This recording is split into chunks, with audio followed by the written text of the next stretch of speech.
This is Lalita, your host for Mushrooms on Mars.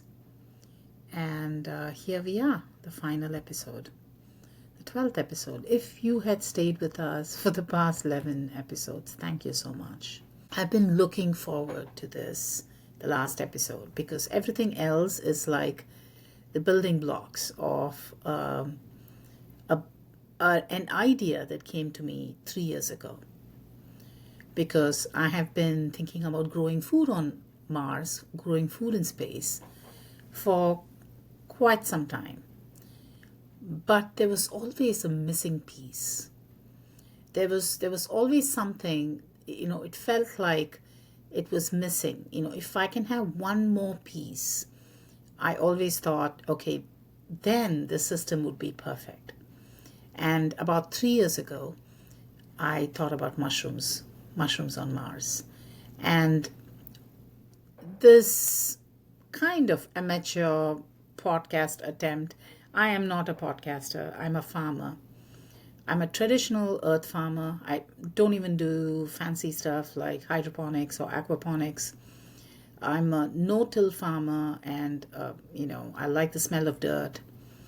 I don't like to call it dirt, it's earth. I like the smell of soil. I don't till. I try to use the tractor minimally, and I would like to have robots on my farm one day. But I do expect to witness space travel in my lifetime. And I'm really getting emotional speaking about this. I don't know why. I think it will happen. I hope it happens. I don't think I will leave this planet, but that's okay. But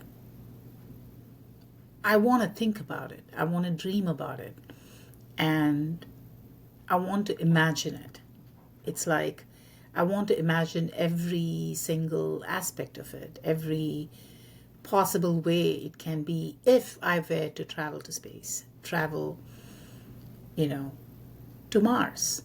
I don't know. It may happen. I don't think it will for me, but this is good enough for me. It makes me really happy, and I hope there are a few of you out there who feel the same way as I do.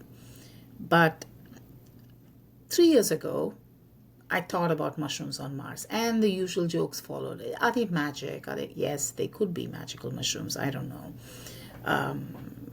Of course, we can grow psilocybin. If you can grow oyster mushrooms, you can grow psilocybin. So do they have a place? Yes, they do. But that's a different podcast. I don't want to talk about it now. I want to talk about mushrooms on Mars. In the past couple of episodes, we've spoken about closed loop systems, and we've talked about the various plant growth systems. And then in the last episode, we spoke about mushrooms in space. Right now, this is a similar theme, but I want to focus on Mars.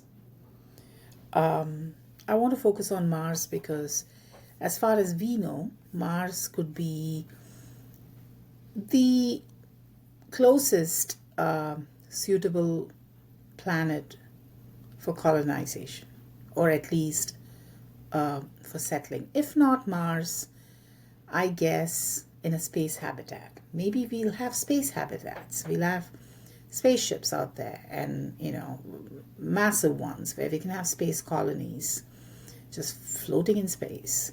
I don't know. Now I'm digressing. I want to get back to mushrooms on Mars. So specifically on Mars. So talking about mushrooms on Mars, I want to just beckon last episode, the 11th one. Growing mushrooms on Mars, it's a great opportunity, and we are supporting long-term human exploration and colonization of Mars. So for Martian life support system, so whenever we go to any planet, and here in this case we're going to talk about Mars, we have to create a life support system. We have to create something that mimics the biosphere of our Earth. Now, I expect there will be some genetic redesign of ourselves that would be necessary for us to survive on Mars. I don't know, but we have evolved to be who we are. It has taken millennia, thousands and thousands of years, and we cannot evolve to to to survive on Mars just like that as soon as we land there. So definitely we need to create a Martian life support system. And a life support system would mean air, water, waste recycling, and food. These are the basics, right? So when I had to explain this to someone, I said, what are the bills that you have to pay every month, regardless of, the other stuff that you spend on? You need to pay your waste recycling guy, you have to pay for water, you have to pay for power, and you have to pay for, we think we don't pay for air, but in California we pay for that too. And then you have to pay for food. So this constitutes the life support system. So we have to create a Martian life support system because the Martian environment is brutal. It's harsh. Sunlight, water, nutrients, things that we take for granted here, they're very scarce. And mushrooms are pretty adaptable. And they can help sustain a Martian colony. So, first of all, right off the bat, nutrition, dietary support. They're a rich source of protein, vitamins, minerals, fiber, and they can complement plant-based diets by providing essential nutrients that may be harder to obtain from traditional crops grown on Mars. And we don't even know what kind of crops we can grow on Mars. And this is especially so in like low light and low resource constrained environments. They don't require a lot of water, but you do need to manage humidity and temperature, and they do need some water, But with very minimal resources, mushrooms can grow in dark, enclosed environments, requiring no sunlight, which is really good on Mars because the sunlight is very weak there and it's inconsistent. There's like dust storms and the planet's like further away from the sun. And they can also grow on organic waste, and you know what I mean by organic waste, or agricultural byproducts. So we're not looking for substrate. The mushrooms themselves can act as substrates for the other plants. So it becomes a very important player in creating this closed loop system. So you have inedible plant matter or human waste, and it can be repurposed as a mushroom substrate. And they require very little water and not that much sun. In fact, less sun the better. So they would also help in water recycling and bioremediation. So they are natural decomposers. That's what they are. That's their purpose. So they can break down organic matter, not just human waste, agricultural waste, any kind of organic material. Now we know mushrooms can also break down plastics and synthetic material. So it'll reduce waste accumulation. And think about it, we can do that here on Earth. We should be using this technology on Earth also, So to recycle nutrients back into the life support system on Mars, but think about the possibilities on Earth. And this is why I love any kind of space research or any solution, and it's good to dream because you never know what might come out of it. The stuff that NASA has done, people always say, why do we need NASA? Why do poor countries send space missions? But space research has made our lives better. Your GPS, your medical devices, oh my God, I can go on, in agriculture, advances in the technologies that are used for food production owes a lot to space research. But again, once again, that's a completely different topic and enough material for a separate podcast. So here we're going to talk about, I have to keep coming back to the topic, we have to come back to mushrooms on Mars. So of course, reishi, lion's mane, they're known to have medicinal properties. It can be like a supplement. It can boost immune system, reduce inflammation, support cognitive function. We know all of this. And then of course there's psilocybin, known as magic mushrooms. So I don't want to get too much into that now. We will do a separate episode. But definitely it supports certain conditions like depression, anxiety, PTSD, and space is going to be lonely, okay? Mars is going to be lonely. So we need to support the mental health of people there. Now, I'm not saying this will be a good fit for which is why I don't want to talk about it now. And I think there are other experts, there are people who are more learned than me who can talk about this subject. I'm just like putting it out there, you know. And of course, there's microarchitecture for habitat construction. So mycelium is one of the strongest materials, you know. You can actually use mycelium and fungal networks for water filtration systems or air purifying systems, you know. So it acts like a filtration system, you know, the network of mycelium, but they're also very strong. It can be used to create lightweight, durable, and biodegradable structure. You can create like an outline, and the mycelium can form, you know, the inner structure, and you can have buildings. You can have a house built out of mushrooms. I kid you not. And we will speak about this in subsequent. I want to dedicate at least 2 or 3 episodes just for microarchitecture. So it can be combined with the Martian soil to grow habitats. And who knows how radiation would affect mycelium? You know, maybe they just go rogue and they'll go wild, or they might die. We don't know. So mycelium on Earth, we know that mycelium-based materials are fire resistant. They're insulation. They're used for insulation, and they're called self-healing structures. So even if it breaks down at some point, it's able to heal itself. It's able to rebuild on top. It's amazing. I can't even, you know, I'm just getting excited thinking about it. So it like creating sustainable habitats on Mars without, you know, all the construction stuff that we do here, because the house will literally build itself. That's my dream. But I don't know. We have to do more research, and we have to do controlled experiments. We have to figure this out. So, but of course, there are the challenges. There's water, you know, the usual stuff. Water, temperature, radiation, lack of sunlight, and of course, microgravity.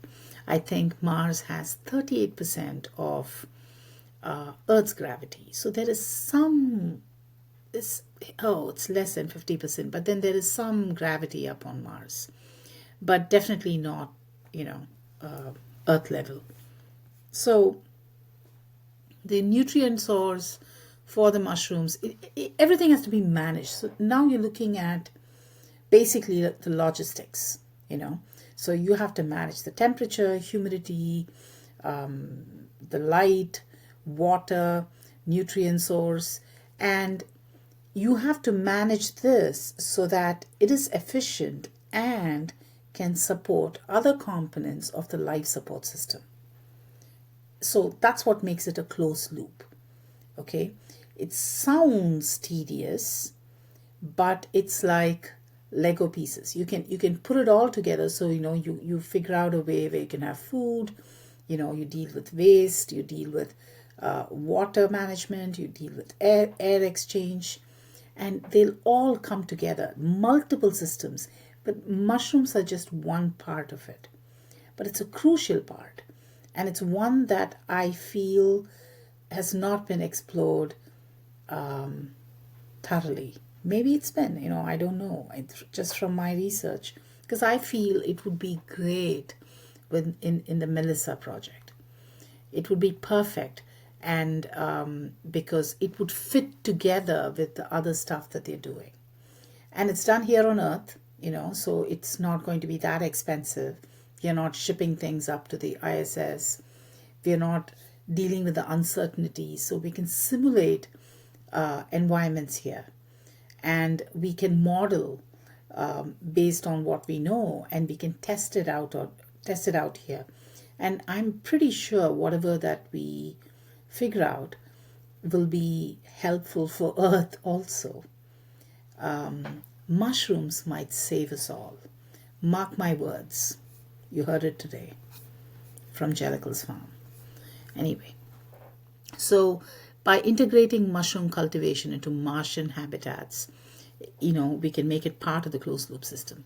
They can be grown, to create a network, to build a house. They can be grown in like little modular growth chambers, within like a shelf, just like the bioculture system. It could be a closet. You can grow mushrooms in a closet just for your food or medicine. It can be grown that way because these small chambers are easy for temperature and humidity control. And you can stack them up, and you can allow them to colonize in places where there is, the waste has to be recycled. Why don't we have mushrooms recycling our waste in our landfills? On Earth, I want to explore that, but let's focus mushrooms on Mars. So there's a lot of research and testing needed for mushroom cultivation on Mars.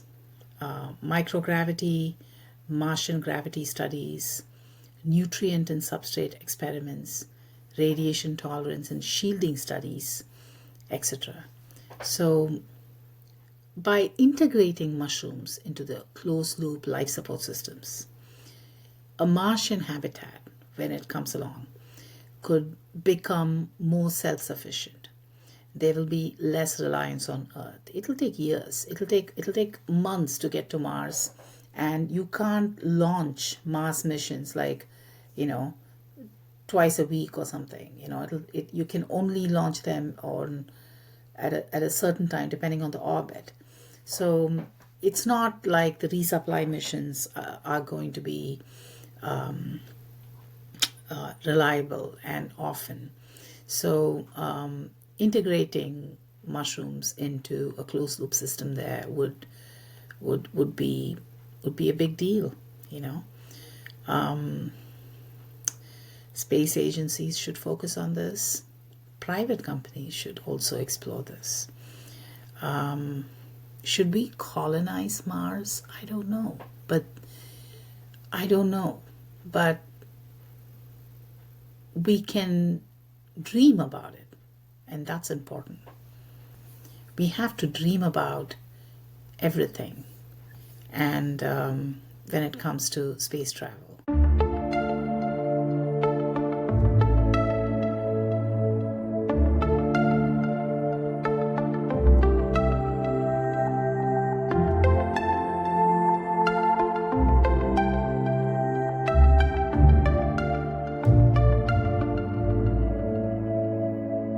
Mushrooms on Mars. Now that's a deep dive request I can get behind. I have to admit, it's a fascinating topic. Our listeners sent in some research, and when you think about it, growing anything on Mars is wild. For sure. It's about the most inhospitable place we know of. Frozen, blasted by radiation, basically a desert.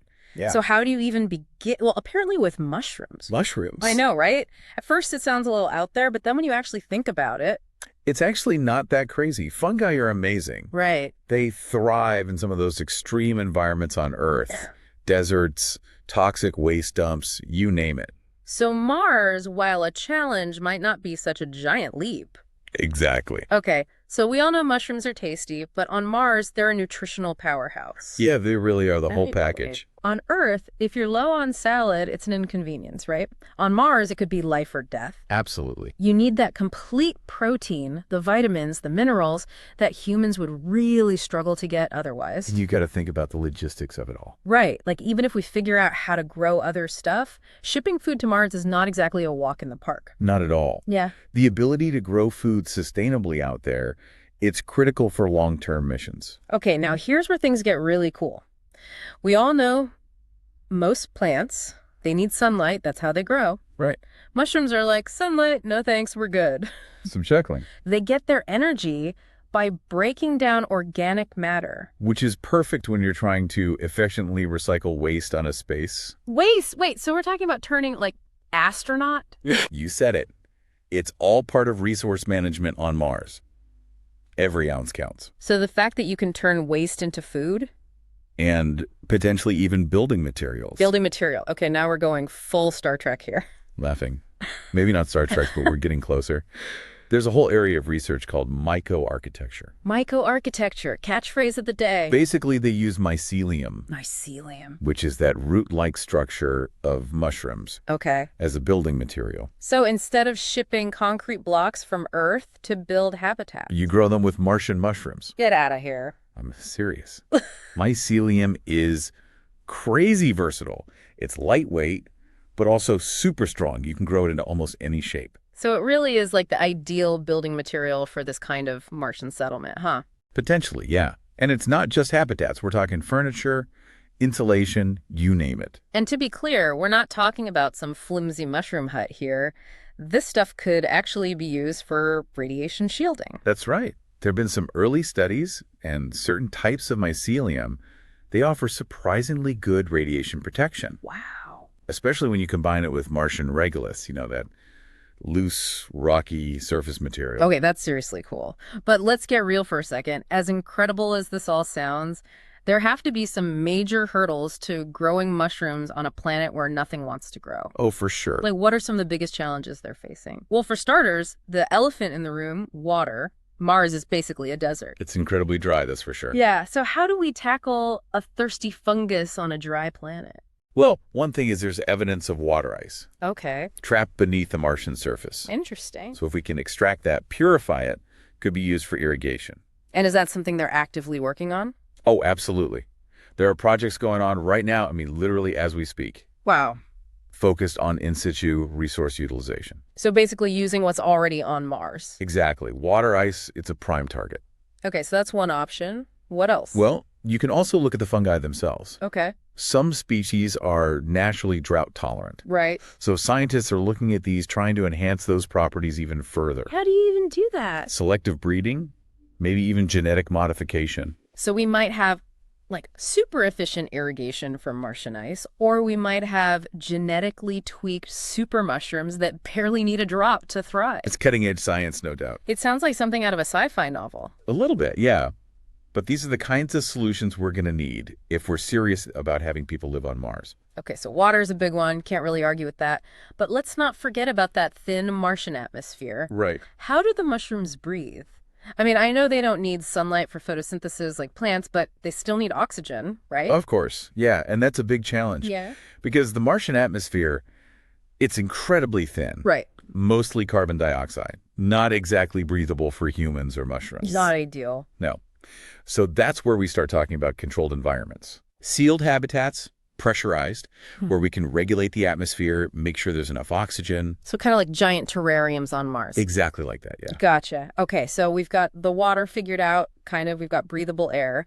But then there's still the radiation. Right. How do we protect these Martian mushroom farms, and us, for that matter, from that constant bombardment? Are we talking like lead-lined bunkers here? Lead would be really impractical, way too heavy to ship to Mars. Yeah, that makes sense. But luckily, there's a more elegant solution. It goes back to the myco-architecture we were talking about. Myco-architecture. Yeah, mycelium, turns out it can absorb and deflect radiation particles. Oh, right. So it could be a natural shield. Wow. Wait, so we could build habitats and grow food, all while being protected from radiation using structures made from Martian mushrooms? It's amazing stuff. This is incredible. It seems like almost every challenge circles back to this one incredible organism. So what you're saying is We could have a Martian future that's built with A&D, fueled by mushrooms. I'm already picturing the first Martian cookbook. And chuckles. Well, we might not be publishing QuickBooks just yet, but it really does make you think, what if we could grow landing pads for spacecraft using mycelium Oh, slow down. instead of hauling all that heavy equipment from Earth? Okay, that's pretty wild. Or how about using fungi to clean up Martian soil so it's better for growing other kinds of crops? Bioremediation, right? Exactly. There's so much potential here. I'm not gonna lie, it's a lot to take in. This whole idea of building a Martian city out of mushrooms, it sounds like something straight out of Star Trek. It does, doesn't it? But science fiction, it has a funny way of becoming science fact. That's true. The research that's being done right now, it's really pushing the boundaries of what we thought was possible. So what happens next? Where do we go from here? Well, right now, a lot of the focus is on Earth-based simulations, creating these artificial Martian environments. Oh, interesting. Yeah, so they can study how fungi grow under Martian gravity, atmospheric pressure, that sort of thing. Makes sense. Then the next step would be to actually send some fungi to Mars. Wow, sending fungi to Mars? We really are entering the age of interplanetary gardening. We are. This deep dive has really got me thinking, if we can work with nature to make things grow in a place like Mars, what else can we achieve? That is the question, isn't it? Yeah. It's what makes this whole thing so exciting. Every answer just leads to more questions. It's true. And it's definitely giving me a new appreciation for fungi. I've always kind of taken them for granted. But they could be a crucial part of our future. Oh, absolutely. Well, I, for one, am excited to see what amazing discoveries come next. A huge thank you to you, our listener, for this incredible deep dive suggestion. Until next time, keep those brains buzzing and never stop exploring.